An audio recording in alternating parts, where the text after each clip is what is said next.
This episode of the Boat Geeks is sponsored by The Boater's Guide, a free app for Pacific Northwest boaters. The Boater's Guide is adventure and information, right at your fingertips, right when you need it. Find your happy place with The Boater's Guide, a free download on your phone or tablet in the App Store and Google Play.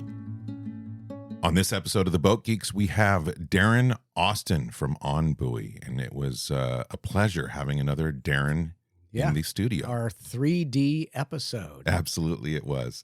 And Darren has become a friend and a great person to work with. We saw him at the Seattle Boat Show, and what a great service he is providing to boat owners and buoy and dock owners. Yeah. In the Pacific Northwest. It's he calls it a Moorage community. Perfect name. Yeah. And, you know, for many years now, people have tried to do what Darren is doing. Actually right doing. now. Yeah. And there have been many an occasion where I've been in a cove or a bay and looked around and thought, look at all those private buoys that are just sitting there unoccupied. If there was a way to coordinate with the private buoy owner and the boater, and Darren with OnBuoy is doing it right now. That's right. Great story. Yeah, it is an excellent story, and he was a great guest.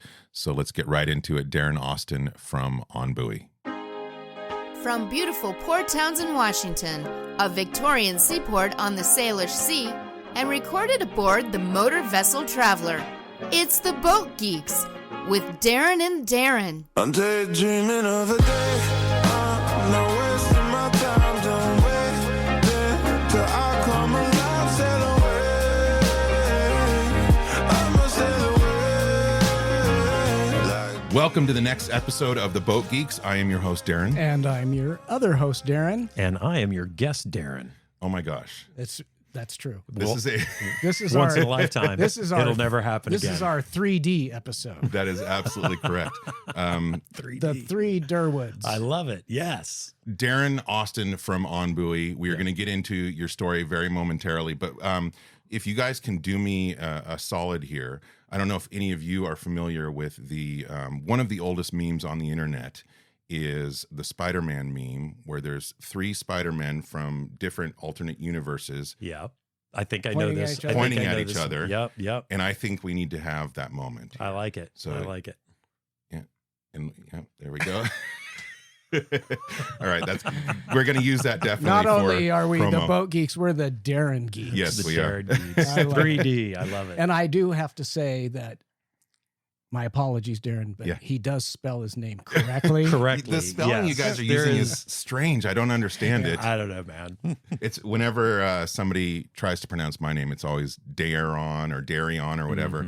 And I always say pronounced like, and then I use your spelling because everybody gets that immediately. Yeah. So, okay, let me add a fourth Darren to the mix. So my wife's brother is also named Darren. Whoa. Okay. Mhm. And then fifth, Yeah. he is that's right. he is now deceased, but my cousin was named Darren, and he spelled it Darin. Oh, wow. My wife's brother's deceased too and spelled it that way as well. I'm glad we We got spell a it lot our of- way.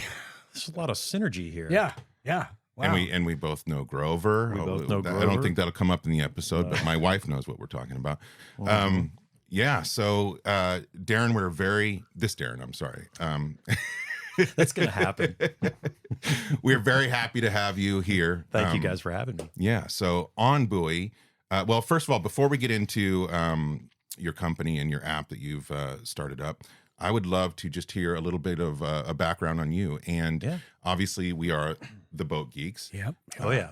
Darren and I love boats. We love everything about boats. That's why our studio is a boat, and we're in the middle of a marina here. Yeah, can you feel it rocking a little bit? It feels good. It is awesome. Yeah. I love it.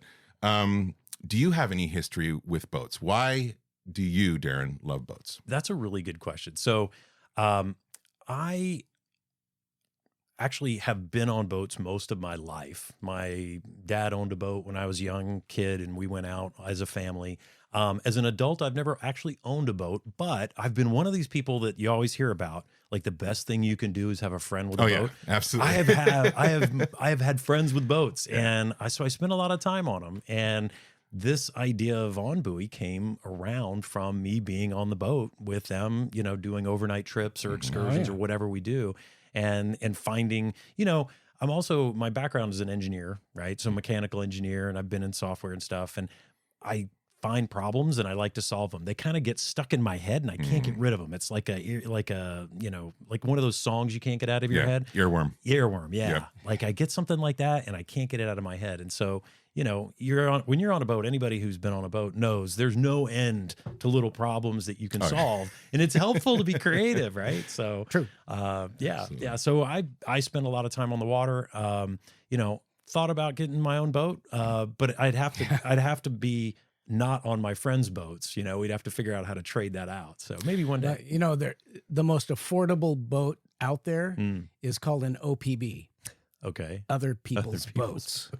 So you're on the right track. I am down with OPB. Yeah. No question. I feel like song reference there. I feel like he is the wisest of the Darrens currently. He doesn't own a boat. but you do have two more friends with boats now. Mine's just a few slips down there. Sweet. You have two Darrens with that are friends with boats now. That's awesome. So you do have a boating background, and so what I'd love to know is that moment, or what's created that little ignition of an idea for OnBuoy for you. Like, can you remember when you thought? 100%. The origin Tell us story. about it. The origin story. So my two buddies, Ken, Marco, and I were on an overnight excursion. I think we were going up somewhere to the San Juans. And I think it was day 2. We had just spent the night somewhere. And I remember Marco saying, we were on his boat, and Marco said, hey, we got to get up early and get to the next destination because we don't have a reservation. It's first come, first serve. So we, you know, there might have been a hangover involved. There probably was, but we had to get up early and get going and hit the water and, you know, make it to this next place because we had to get a tie up. And we, in this case, I think we wanted to be on a ball, right? We didn't necessarily want to be at the marina, or if we did, we didn't have a reservation. But so we're, you know, planing out, trying to get to this next destination, and it's kind of loud. And I remember thinking, you know, over the hangover, this is not how I typically want to be boating. I want to relax. I want to, you know, do whatever. And as I'm looking over on the coastline, I just see, you know, private dock, mooring buoy. They're all empty. They were all empty. Now, I don't know, maybe the owners were out doing something on their own, or maybe they didn't have a boat, or maybe, you know, whatever, it's at the marina. But I started thinking when we got back to when we got to our destination, we started talking, you know, and you know, the day goes on and you start doing the hair of the dog. So we're drinking whiskey again. And we started talking about this. And I said, you know, what if we were under sail power? What would you do? You know, you want in a rush. You want to take a break and hit the head, maybe make a sandwich. You're not going to get there the same speed. And I said, you know, I would be more than happy. You know, if I could just tie up to this guy's ball, I don't want to squat. I don't want to trespass. If I could just find this person's contact information, I'd give him a ring and I'd buy him a 6-pack or whatever and just say, hey, you know, we just want to take a small break, make a sandwich. We're going to chill out. Do you mind if we tie up to your ball? And I said, how would you do that? You know, why couldn't you do that? So that was the earwig, right? That got stuck in my head, is like, that seems like a good idea. So, you know, time passes and I couldn't get this out of my head. And one weekend I think we were out on the boat again and we started talking about it.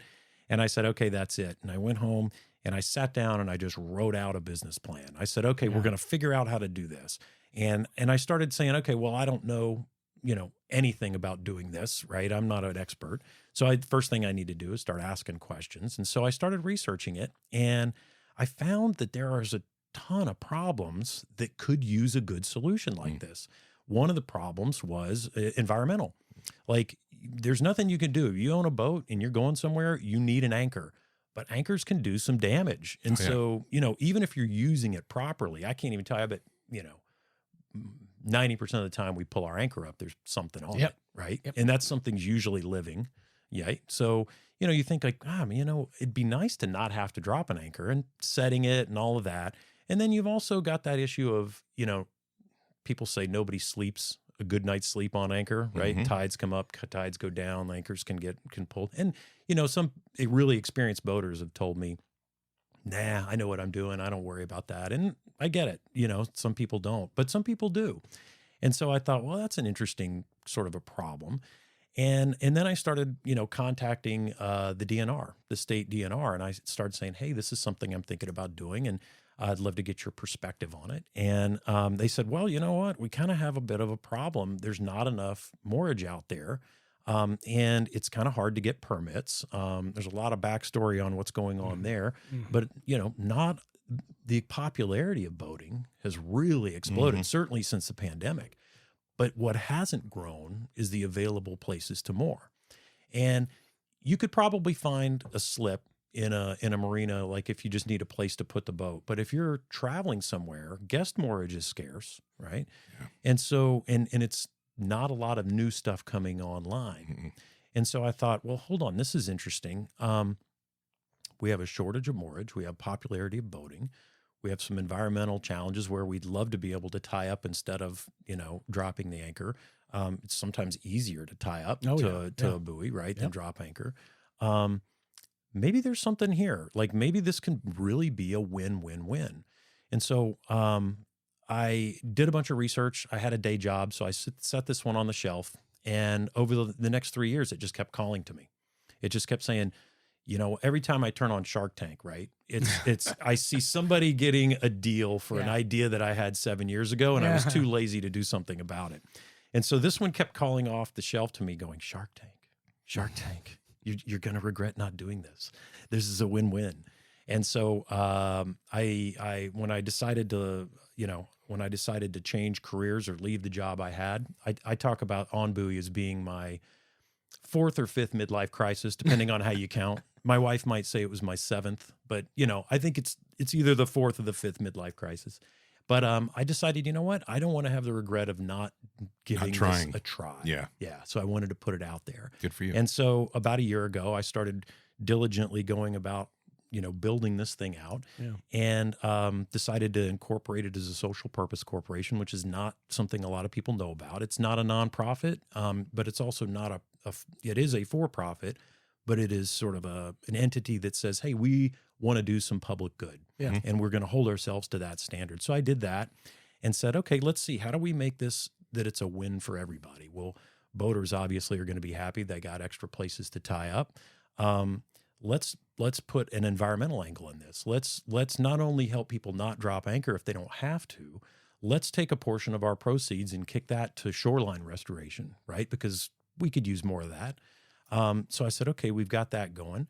And then what do we do for the people that own the moorages, right? Well, it turns out those things are kind of expensive to maintain. Oh, yeah. And one of the problems that the DNR guys told me about was that they have a difficulty with people that just have a moorage that don't use it. They also don't maintain it. Sure. Yeah. So the tackle breaks away and it floats down and it starts getting caught up in wildlife or, shipping lines, shipping, or props. Yeah. Exactly. Yeah.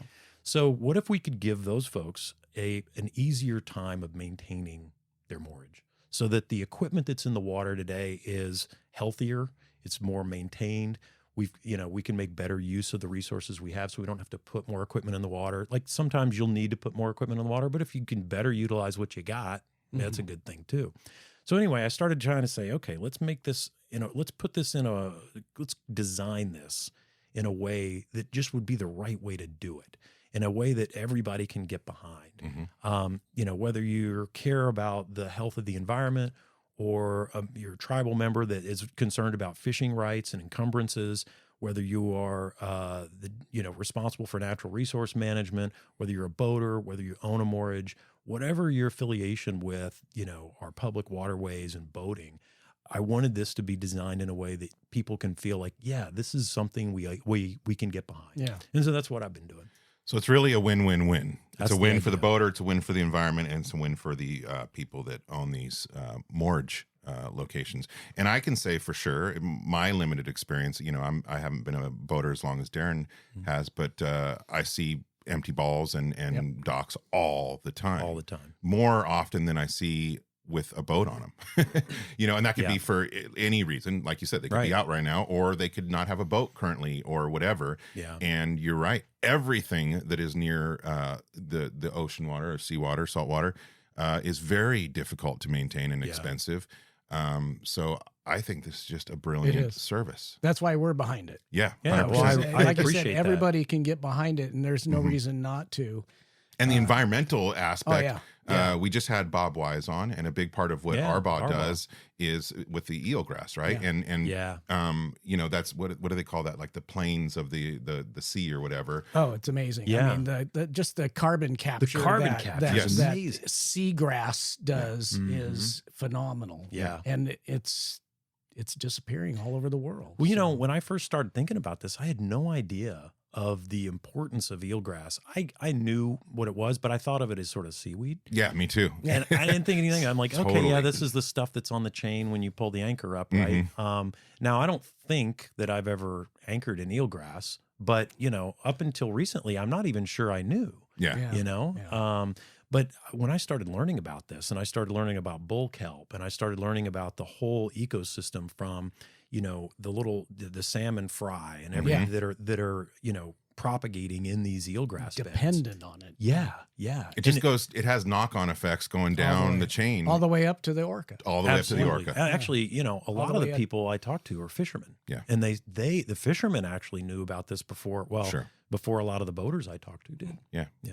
That is amazing. And I feel like, you know, a big part of the work that needs to be done with restoring the grass around here is just education, because as you just pointed out, you could live here, you could even be a boater and really not know much about it. And so what Arbaugh's doing, what you guys are doing, I just think it's great. It's educating Washington boaters, and it's doing, you know, actual action to positively influence our waterways up here. And I love having guests where, like you mentioned, it's just a win-win-win. Yeah. I really enjoyed your origin story, and I could kind of relate to it, because back in 2006, when my wife and I bought our sailboat, purchased it. We were living on San Juan Island.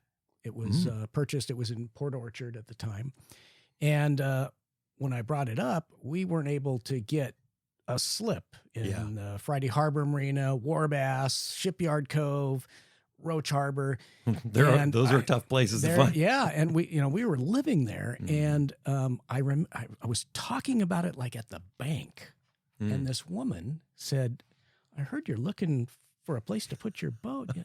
Well, we own a buoy that came with our house, right? And we don't have a boat. Would you want to rent that? And at that moment, I'm like, thank God, yes. Yeah, right. She goes, I don't even know how much to charge for it. And we settled on like $200 a month or something. Yeah. But this is 2006, and I'm going, man, somebody needs to make something that connects buoy and private dock owners with boaters looking for moorage. Yeah.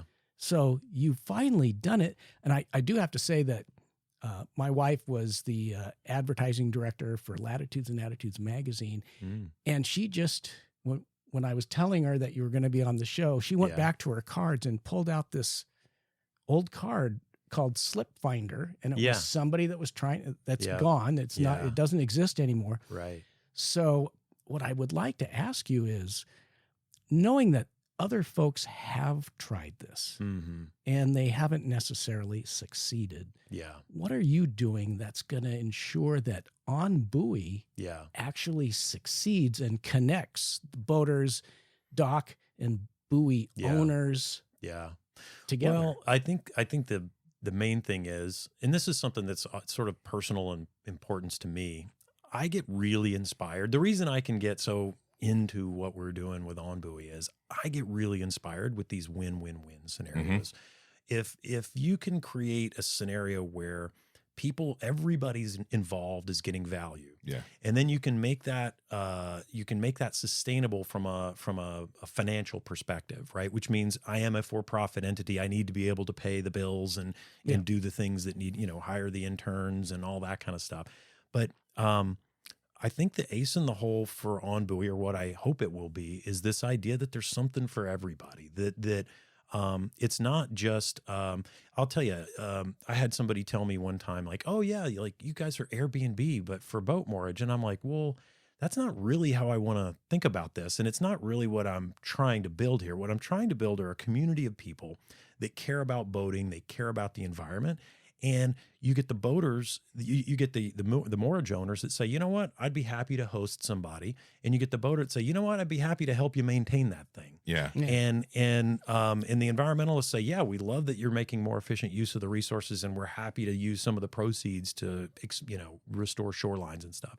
So I think what I hope it to be is that win-win-win scenario. Yeah. I want to be able to, I sort of, one of the reasons this kept calling off the shelf to me over the 3 years I hadn't done it yet was I started thinking, like, we all sit around marinas on the dock and we talk and, drinking a beer with somebody. And I've probably sat and talked for 3 hours to a fellow boater about, this guy had a really good source for like custom anchors, and he was all telling me about the shape of the anchor and how it's better, it works better. And I thought, that's really cool. And I thought, you know what? As boaters, we can sit around the dock and talk for 3 hours about anything. And if I could give people something that they feel they have a good experience, so that, I want to make sure that anybody that signs up for OnBuoy has a great experience getting onboarded. I want them to trust the service, which, by the way, I didn't mention this, I should. The most important thing about what we're doing is we aren't just a place where you go list something for rent and then go away.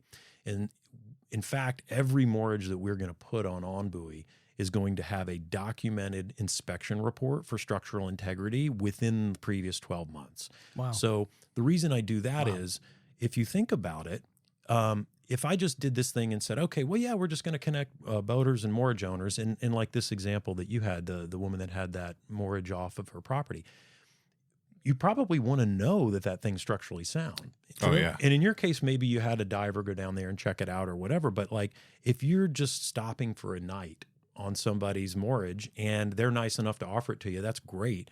But you kind of want to know, I mean, the seas can get a little rough, the winds can pick up. You kind of want to know that you got something that is going to be safe for you and your family and your boat. Well, as you mentioned, if you're on anchor, a lot of people don't sleep well, and I can totally relate with that experience. And that could also be the same for if you're on a stranger's buoy. Absolutely. You have no idea. You have no idea. Yeah. And the other thing about that is, and the DNR educated me on this when I talked to them, there's a big problem with people that don't put in their moorage correctly. Oh, yeah. So, for example, the most egregious example that I had was, it's not uncommon for somebody to go to the junkyard, go get a Chevy big block V8. That's right. Wrap a chain around it, drop it down there, no midline float, nothing like that. And that's what they put a ball on it, right? Oh, no way. You don't, if I didn't insist on the inspection and having that documented, technically somebody could do liability. that. And I'm not going to do that. And and supporting that kind of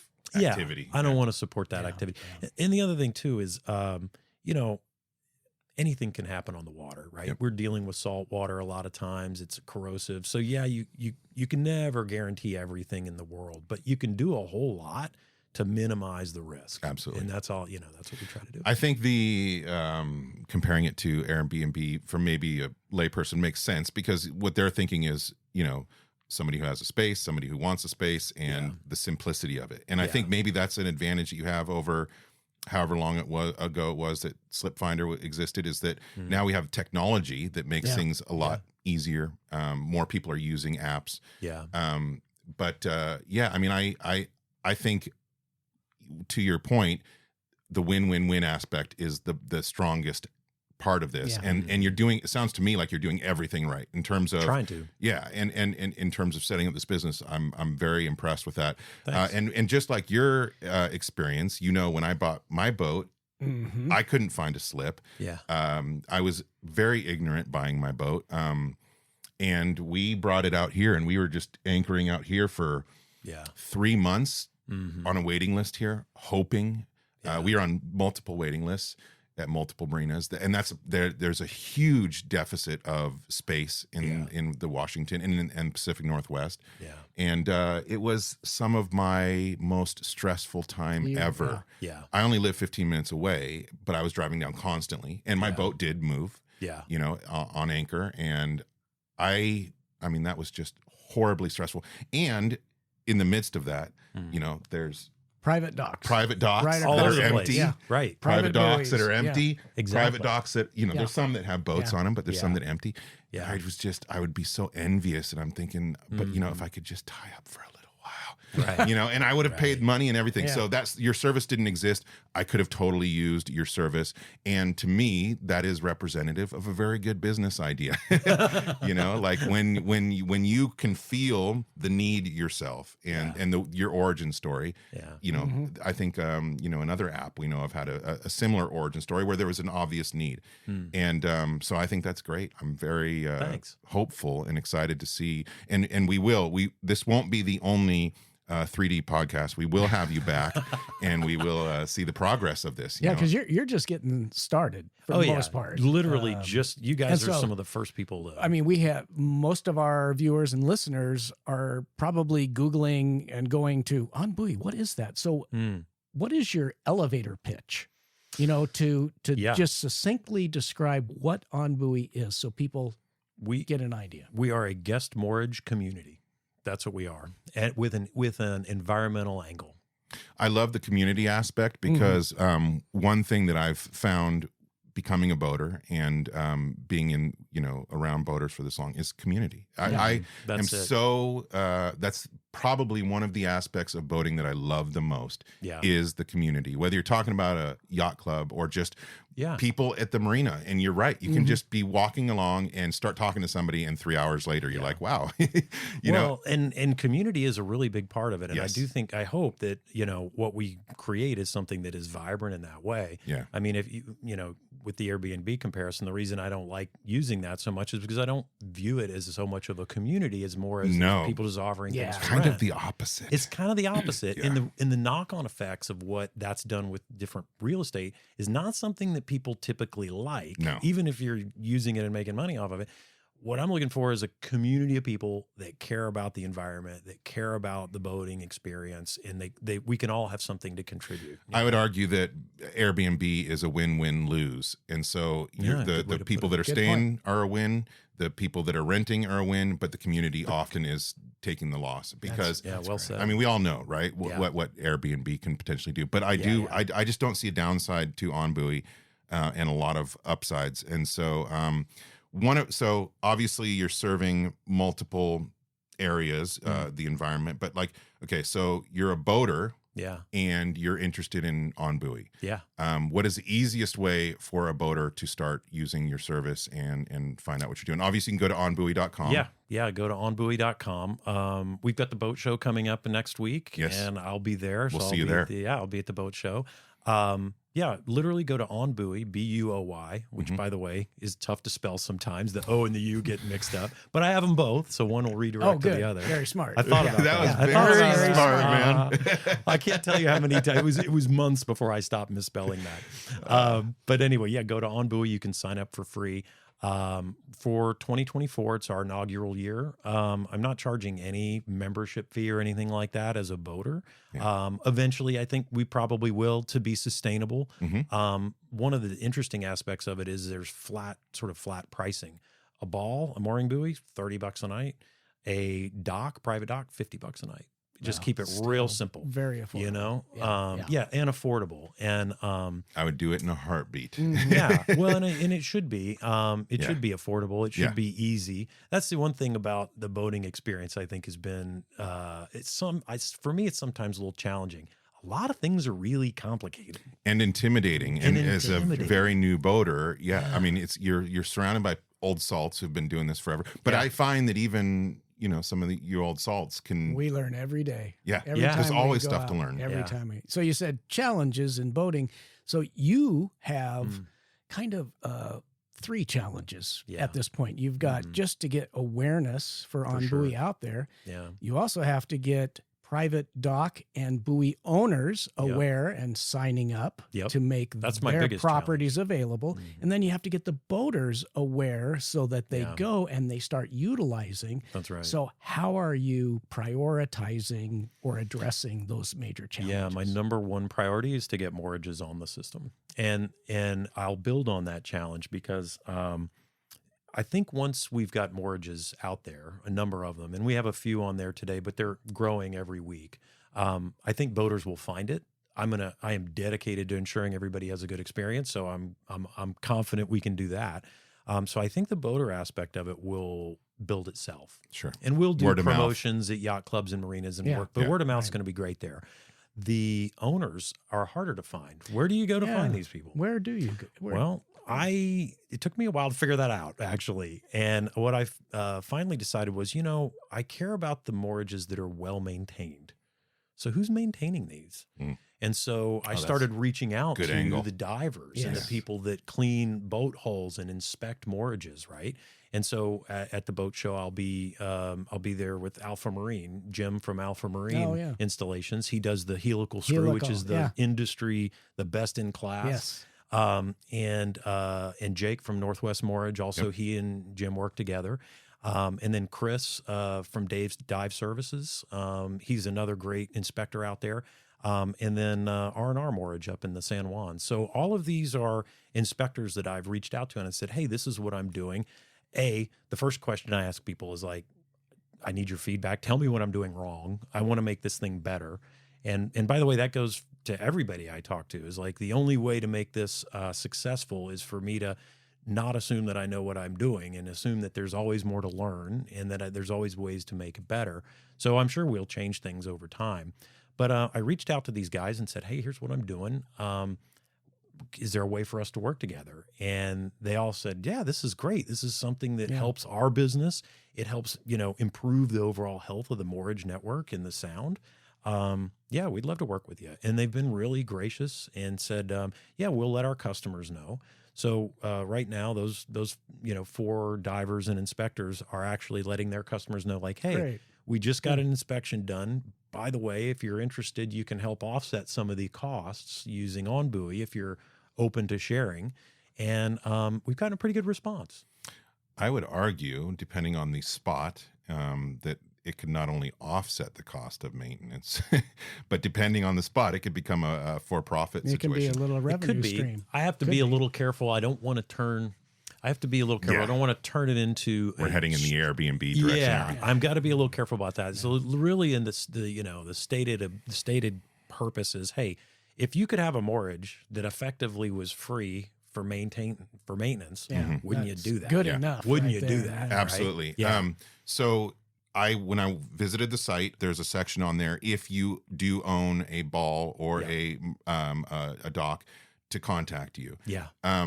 And so I know that we have people that are going to be listening to the podcast that have one of those. And so I would definitely encourage them, go to onbuoy.com and contact Darren. Could you, I don't know if you want to do this or not, but would you be able to maybe highlight a couple balls or mooring spaces that you do have and see? Yeah, so I've got there's the one that I love to highlight because it's one of my favorite places to go is up on Lopez in Fisherman Bay. Oh, great spot. It's a great spot up there. And actually, there's something if you go to the site, you'll see there's a video that I've got on there about a mast buoy, which is not something you see a lot of usage in the Northwest, but it's really popular in the Northeast. What's it called? I haven't even heard the It's term. mast buoy. It's a mast buoy. It's also called a stick buoy or a pickup buoy. And if you think about if you line your boat up to tie up to a buoy, you're typically going to be hanging over the front edge, and you're going to have to hook that thing and bring it along. No big deal. We do it. A mast buoy or a pickup buoy or a stick buoy is kind of like what you would see off of a crab pot, right? Okay. It's a small buoy that hangs off of the main float, and it has about a 4 or 5 foot fiberglass pole sticking up it. And you basically can just come right up to the buoy. You're on the front. You don't need anything in your hand. You can use one hand to hold on. The other hand just picks it right up out of the water, and your tie up is like that. Cool. Makes it super, super simple. And we do a thing for the owners that have a moorage that they're adding. We're actually helping them upgrade their equipment. And I bought some of these mast buoys for, at a, kind of in bulk, so I can give people a deal on these things. They can upgrade their tackles so that it's easier to use, it's safer, and this is the cool thing that I didn't realize was going to be cool, but I put a flag on this thing so you can easily identify it Oh, nice. on the water. But the flag says two things. It says, first of all, private property, because there is a problem with people trespassing, and some Yes. people are real sensitive about it. Some people are not, but some people are. And even the people that are sensitive about it, like, I have no problem with somebody tying up. Just ask permission, man. Yeah. It's a courtesy thing. Yeah. So, the flag says private property, and then it says to request permission to tie up, go here. And there's That's a little great. QR code, and they can just Oh, really man. quickly Nice. That's request so permission. cool. It's a courtesy thing, Yeah. I love building the technology, community. Yeah. and I love seeing innovation in the boating community, Yeah. and this Yeah. buoy sounds super easy to use. Yeah, and the flag, especially when you get towards the base of Fisherman Bay, Yeah. there's a lot of private Oh, yeah. buoys, and Tons so of them. you see a flag or two, then you know You can spot it. right where to go. So that's real helpful. That is true. One of the challenges is, where am I at the right place? Yeah. Right. I mean, sometimes the markings are not legible or whatever. So this helps with that too. Yeah. That is very cool. Mm. So those are buoys. Mhm. How are you reaching out or finding private dock owners? That's a good question. Yeah. So private dock owners are slowly becoming aware of this. So the folks that do the inspections on balls, typically they'll also do inspections and cleaning on docks and stuff, but they do that a little less often. A Yeah. ball, you really want to get inspected yearly. If you're doing anything like, loaning it and using it regularly. Docks are a little less frequent than that, but they're slowly starting to, become aware. I'm actually hopeful that, the presence at the boat show will get a lot more dock owners, aware of what's going on. But there's a lot more questions about loaning out a dock. Like, well, I mean, do they have shore access? Hmm. Oh, yeah. If I had a dock, I'd probably say, no, No. I don't really need you coming on Yeah. and taking a leak in my backyard. That's Yeah. not really what I want. Exactly. So, again, back to the community and the courtesy aspect of things. But dock owners have a few more questions. They're starting to become aware. I do have a couple in the queue that are going to put on board. We have not posted them live yet. I'm still requiring a structural inspection for a dock. Yeah. I am. I know that you can look at a dock and see that it's okay, but I kind of want to make sure. It gives it's an extra documented. level of confidence to Yeah. everybody, I think. And Yeah. docks are expensive to maintain too. Obviously, Mm-hmm. even if it's not maintained as often or Mm. regularly, they're incredibly expensive. Yeah. So what we want to say, number one, if you have a dock, if you have a buoy, onbuoy.com and get involved. But also, if you're going to use this service, be a positive member of the community, be a good neighbor, be considerate, just like you would want if you were renting out your location. Yeah, I think just simple manners goes a long way and will make this service better for everybody. Yeah. totally. That's true of every aspect of boating, right? If you yes. just, give people the benefit of the doubt. Yeah. That's actually an interesting thing, an interesting problem that I had to figure out how to solve is like, what happens if you've got a reservation for this ball, you get there and there's a boat on it. Oh, What do you do? Well, that could be a pretty negative experience, but it doesn't have to be. And so, we have sort of help articles and stuff. How, what do we recommend? Well, first thing I recommend is give them the benefit of the doubt, Yeah. right? They could be in Maybe the they're wrong just place. at the wrong buoy and they didn't know. Could be the brother of the guy that owns it Yep. and he's tied up there. Yep. So, don't be a jerk. Assume that this is an honest mistake. Yeah. Hail them, find out what's going on. Maybe you guys can go have lunch sometime or whatever. If you can't sort it out, don't make a big thing about it. Just take a photo of the boat with the registration, send it to us.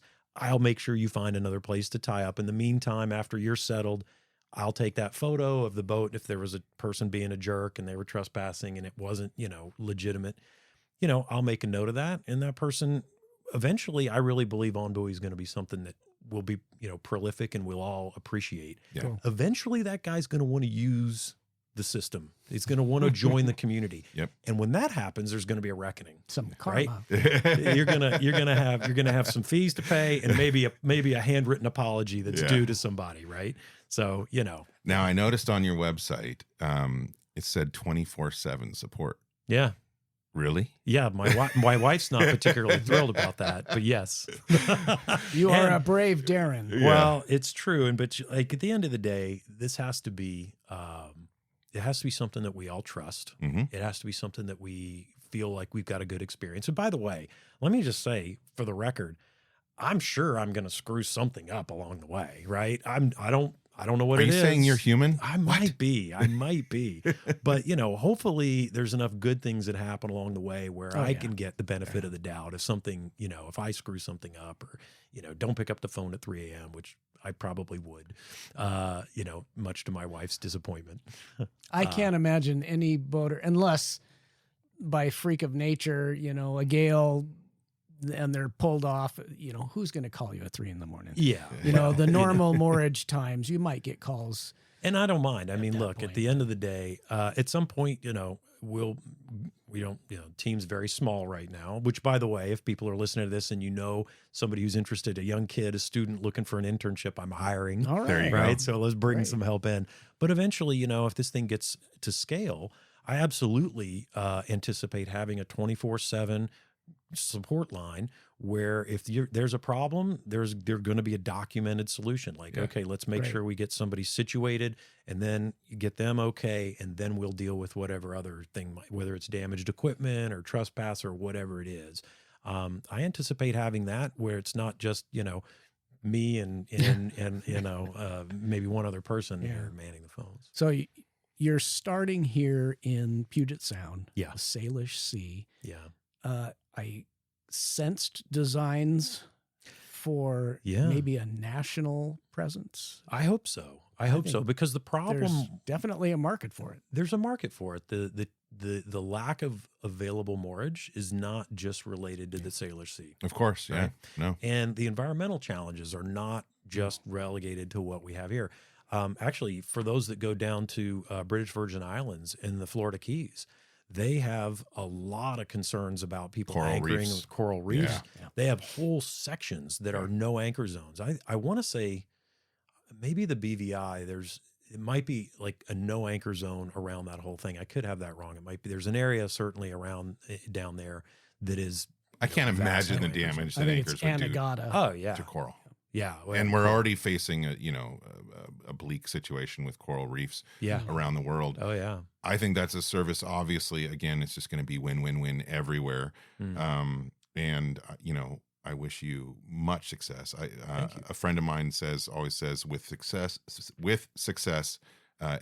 many things are possible. Or no, I'm gonna repeat that. I like the sound of it. With success, everything is possible. Everything is is his possible. quote. Yes. And I agree. I mean, and I would love to see you succeed and Thank you. evolve and get more help. I think this is just a wonderful service, fully endorsed by the Boat Geeks. Wow. Thank you. That means a lot, guys. Well, really. And it really is, because it's a win-win-win. I just see so many positive things coming out of what you're doing here. Yeah. And we will have you back. Thank you. for I sure. would love to be back. Thank you guys for support. Do a follow-up. Yeah, And absolutely. the invitation. This is great. Our pleasure. Well, Darren. Darren. 3D. That's right. The 3D show. It was great talking to you today, and we hope you have a great rest of your week. Well, thank you very much. I hope I can provide you guys with some guest moorage down the line. Hey, there you go. I like it. We'll And get we out hope we there. can provide you with some guests. Yes. that would and be some wonderful. moorage. So Yeah, all yeah. of you, again, onbuoy.com.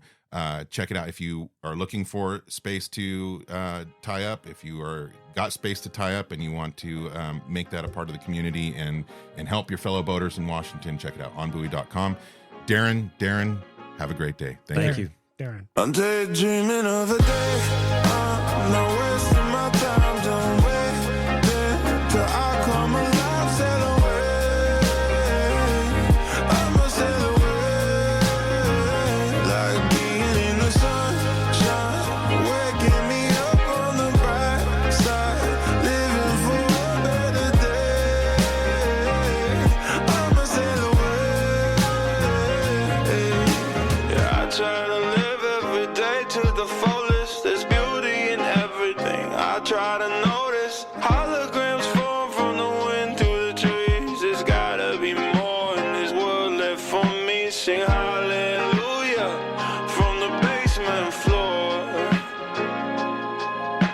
And I'm still holding out for so much more. Oh, I'm daydreaming of a day. I'm not wasting my time. Don't wait till I come alive. Sail away. I'ma sail away.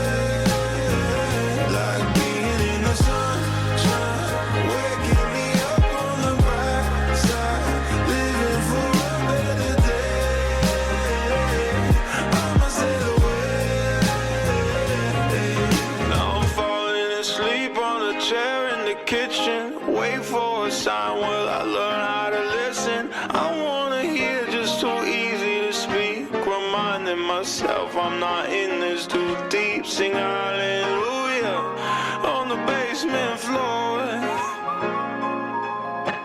Yeah, I'm still holding out for so much more. Yeah, I'm daydreaming